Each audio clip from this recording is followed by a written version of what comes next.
ابلیس اگر کسی ہدایت یافتہ قوم کو گمراہ نہ کر سکے تو پھر ابلیس کا دنیا میں کام ہی کیا رہ جائے گا۔ ابلیس بخوبی جانتا ہے کہ اگر کسی قوم کو گمراہ کرنا ہے تو پہلے اسے اللہ کی نظر میں گراؤ، اور ایسا تبھی ممکن ہے کہ جب وہ قوم کسی باطل عقیدے پر جم کر بیٹھ جائے، اور یہ ابلیس کے لیے آسان ہے کہ وہ کسی قوم کو باطل عقیدے پر جم کر بٹھا دے۔ ایسا کرنے کے لیے اسے صرف اس کی دینی کتابوں میں تحریف کرنی پڑتی ہے، اور یہ عمل وہ آج سے نہیں، جب سے اللہ تعالیٰ نے پیغمبروں کو دنیا میں بھیجنے کا سلسلہ جاری کرا ہے تب سے وہ اس عمل کو کر رہا ہے۔ یعنی کسی بھی ہدایت یافتہ قوم کو گمراہ کرنے کے لیے وہ اس کی دینی کتابوں میں مداخلت کر کے مضمون کو بدل دیتا ہے۔ وہ اس کام کو پیغمبر جو بھی دنیا میں آتا ہے دین حق کو لے کر، یعنی دین حق کو دین باطل سے الگ کر دیتا ہے۔ جب دین حق باطل ہو جاتا ہے تو اللہ اپنے کسی ایک پیغمبر کو بھیج کر اس دین کو درست کرنے کے لیے، یعنی اس کو جو ہے درست کروا دیتا ہے، اس دین کو درست کروا دیتا ہے۔ تب ابلیس جو ہے اپنے کارندوں کے ساتھ ایک پھر سے جد و جہد کرتا ہے، یعنی اسی پیغمبر کے زمانے میں ہی اس عمل کو انجام دیتا ہے۔ ایک طرف تو اللہ اپنے پیغمبر کے ذریعے سے دین حق کو درست کر کے لوگوں کی رہنمائی کرتا ہے، دوسری طرف ابلیس اس کام میں اڑچن لگاتا ہے۔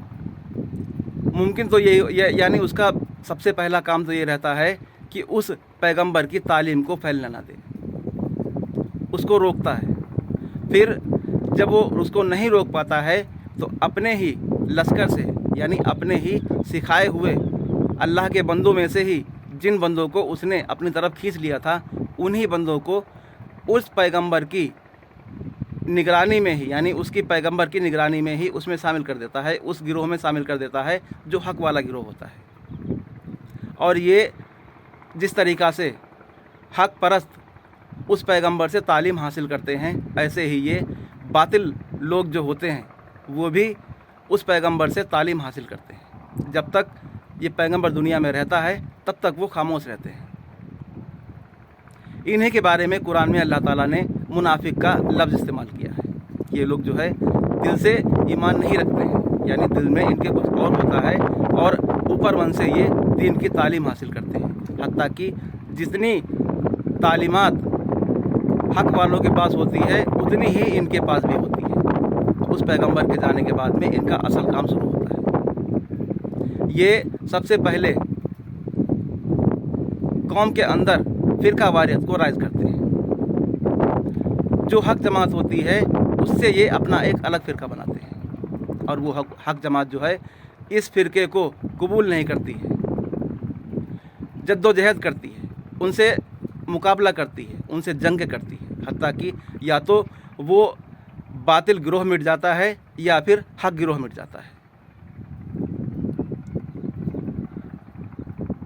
ویڈیو لمبی ہو جاتی ہیں، اس لیے جو ہے میں چھوٹی چھوٹی باتیں آپ لوگوں کے سامنے رکھتا ہوں۔ انشاءاللہ اس بات کو میں مکمل طور پر کھل کر بیان کروں گا کہ کیسے ابلیس قوموں کو گمراہ کرتا ہے۔ آج میں نے اس بات کو اس لیے کہنا مناسب سمجھا ہے کیونکہ امت مسلمہ بھی ایک باطل عقیدے پر جمی ہوئی بیٹھی ہے جو امام مہدی کا عقیدہ ہے۔ میرا دعویٰ ہے ان فرقہ پرست عالموں کے لیے کہ اگر یہ جس امام مہدی کو دنیا میں لانے کی کوشش میں لگے ہوئے ہیں، یعنی جس امام مہدی کی انتظار میں یہ پلکیں بچھائے بیٹھے ہیں، اگر انہوں نے اس امام مہدی کو ثابت کر کے دکھا دیا کہ وہی آئے گا تو میں ان کی جوتیاں صاف کرتا رہوں گا، اور میں پورے دلائل اور پورے ثبوت کے ساتھ اس مسئلے کو حل کر کے دکھلاؤں گا کہ جس مہدی کو یہ لوگ کہہ رہے ہیں وہ مہدی نہیں آئے گا۔ ایسا بھی نہیں ہے کہ مہدی آئے گا ہی نہیں۔ اس مضمون کو ابلیس نے اس طریقے سے بدل دیا ہے کہ لوگ اس باطل عقیدے پر جمے ہوئے بیٹھے۔ کچھ دن تو اس میں اختلاف رہا، کچھ دن تو اس مسئلے میں اختلاف رہا، لیکن آج کسی بھی فرقے کے لوگ ہوں وہ اس مسئلے پر متفق ہیں۔ سب کا ایک ہی نظریہ ہے کہ امام مہدی آئیں گے اور امت کو